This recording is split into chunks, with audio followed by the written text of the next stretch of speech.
Kwa majina naitwa Dr. Juma Makalanga, ni mkuu wa idara ya uwekezaji, utafutaji rasilimali na ubia katika ofisi ya mageuzi ya kilimo, kwa maana Agriculture Transformation Office.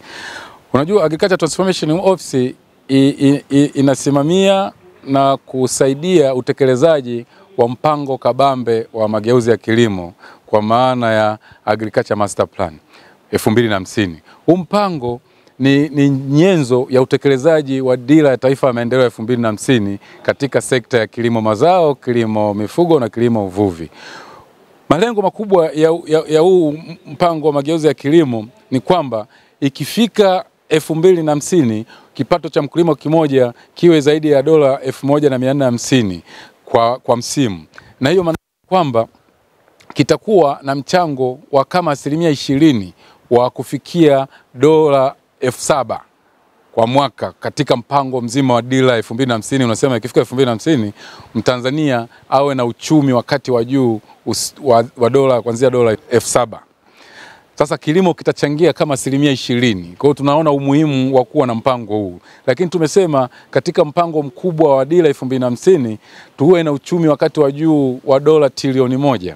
Na tumesema kwenye mpango kabamba wa mageuzi ya kilimo, hii Agriculture Master Plan, tuwe na dola bilioni 100. Kwa hiyo Master Plan itakuwa na mchango wa 10% kufikia uchumi wakati wa juu. Kwa hiyo tunategemea kadri kilimo ambao kitakuwa transformed, tunategemea ujazo wa pesa kwenye uchumi kwa maana GDP utakuwa unapungua. Sasa hizi kilimo kinachangia 26% kwenye uchumi wa nchi.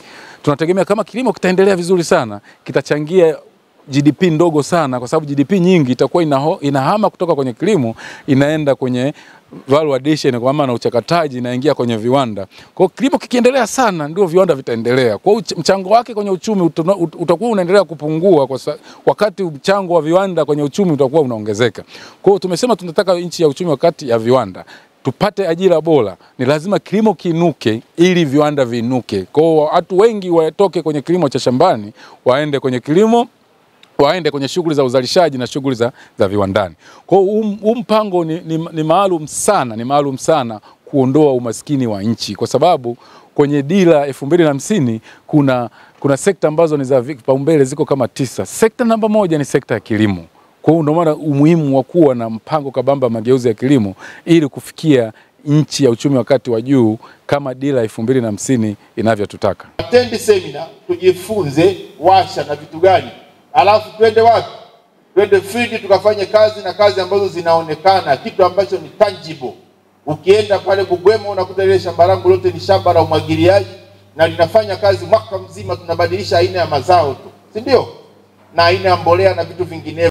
Huu mpango unawashirikisha wakulima, wafugaji na wavuvi, kwa sababu hawa ndio walengwa zaidi na wao tayari wako field, na namna ya kuwatengeneza ili kusudi tuweze kuona ni kwa namna gani sasa tunapata matokeo chanya ya mpango huu. Tunapoongelea zaidi kuhusiana na Agriculture Master Plan 2050, hii tunalenga zaidi kuhakikisha kuwa wakulima, wafugaji na wavuvi wanapata tija kubwa zaidi kupitia kilimo chenye ufanisi endelevu na biashara. Kupitia mpango huu, serikali inalenga kuongeza kipato cha kaya kwa maana ya kaya kwa kaya, lakini kuongeza thamani ya mazao na mazao hayo kwa maana ya mifugo pamoja na samaki, lakini zaidi kuchochea ajira na ukuaji wa viwanda vinavyotegemea kilimo. Mimi jina langu naitwa Elizabeth Misokia na ni mkurugenzi wa ofisi ya mageuzi ya kilimo. Ofisi zetu ziko Dodoma. Mpango huu, champion mkubwa wa huu mpango ni Mheshimiwa Bashe, ambaye kama waziri wa kilimo alitambua umuhimu kwa wizara au kwa sekta nzima ya kilimo kuwa na mpango ambao utakwenda sambamba na dira ya taifa, lakini vile vile kuwa na mpango ambao utakuwa unawezesha roadmap ambayo itakuwa inatoa vipaumbele, lakini vile vile inatoa mikakati na imejengeka katika kutoa mipango ambayo itawezesha kuleta transformation katika sekta yote ya kilimo.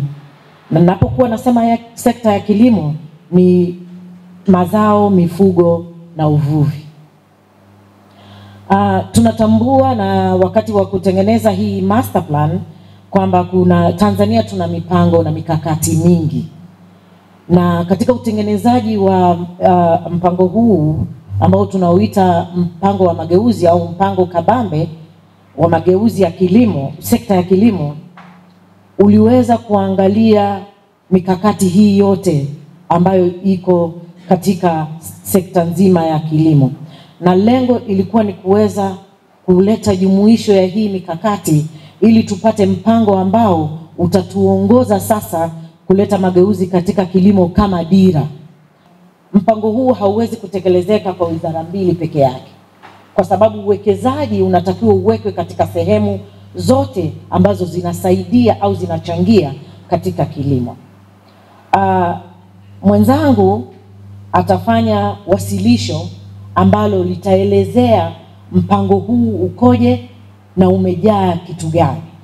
Kwa hiyo nisingependa niende deep kwenye hiyo, lakini mimi niombe tu kwamba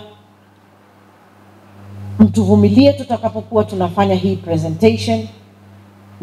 Tunajaribu kucondense kurasa 300 katika dakika 30 au 15. Lakini leo ni mwanzo tu.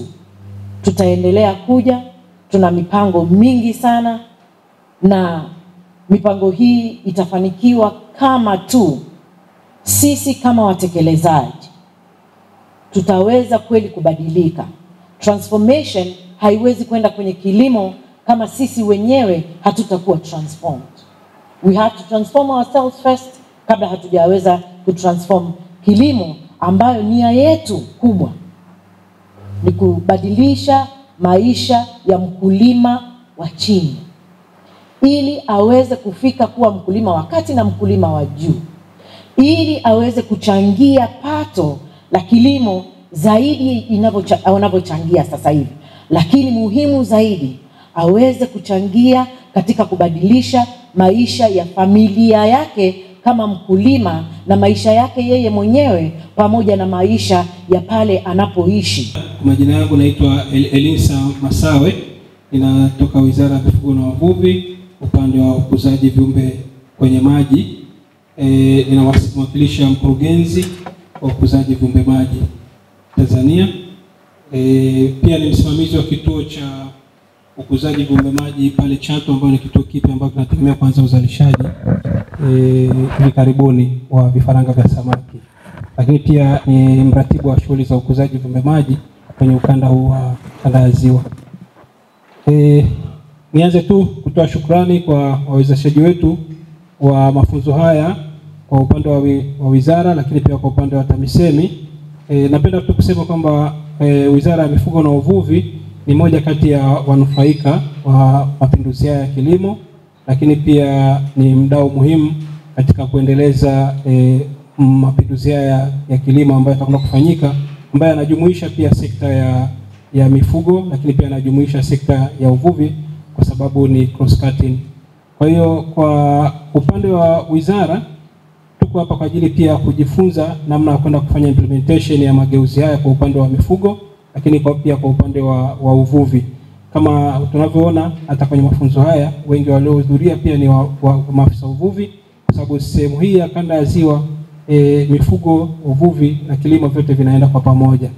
Kwa hiyo kwa upande wa wizara tuko tayari kupokea mafunzo haya, lakini pia kwa upande wa kanda kwenye masuala ya ukuzaji viumbe maji, ambayo ndio mapinduzi makubwa sasa hivi yamekwenda kufanyika kwenye upande wa ukuzaji viumbe maji, tunaamini kabisa mafunzo haya yatakwenda kutusaidia kufanya mabadiliko makubwa, lakini tutakwenda kuadapt ile mipango iliyowekwa kwa upande wa kilimo ili kuweza kufanya mageuzi haya pia kwenye upande wa ufugaji viumbe maji, lakini pia kwa upande wa uvuvi. Kama tunavyojua kwa kanda ya Ziwa uvuvi unachangia asilimia kubwa ya mapato ya kanda hizi.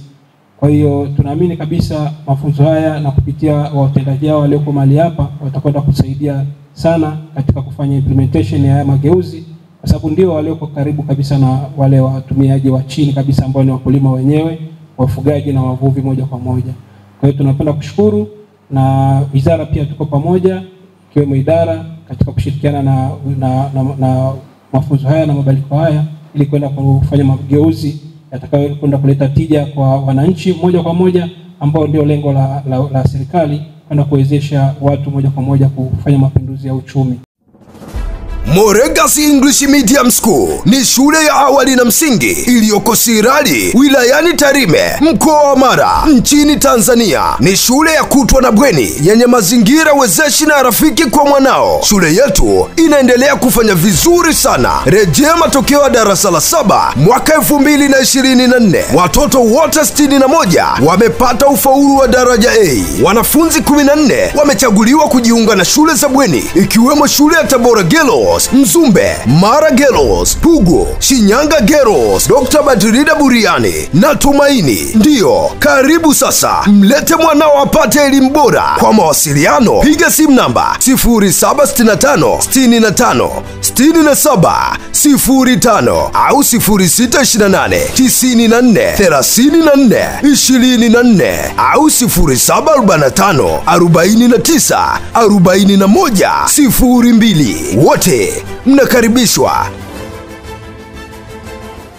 Mwera Vision Pre and Primary School inayopatikana uwanja wa ndege Rebu, jirani na chuo cha ufundi Tarime VTC, wilayani Tarime, mkoa wa Mara, nchini Tanzania. Inawatangazia nafasi za kujiunga na masomo ya darasa la awali mpaka darasa la 7 kwa kutwa na bweni. Shule inafundisha masomo ya Kifaransa na Kichina. Shule ina mkondo wa amali katika fani za kompyuta, ufundi umeme na cherehani. Wanafunzi watasoma bure, lakini pia kuna mafunzo ya Kwankido International, yani karet, kuanzia darasa la 3. Vipaumbele vyetu ni Mungu, taaluma na nidhamu. Shule inafanya vizuri katika mitihani ya kitaifa kila mwaka. Kwa mawasiliano zaidi, piga simu namba 0768 90 16 41 au 0775 90 16 41. Ada zetu ni nafuu mno na zinalipwa kwa awamu. Wote mnakaribishwa.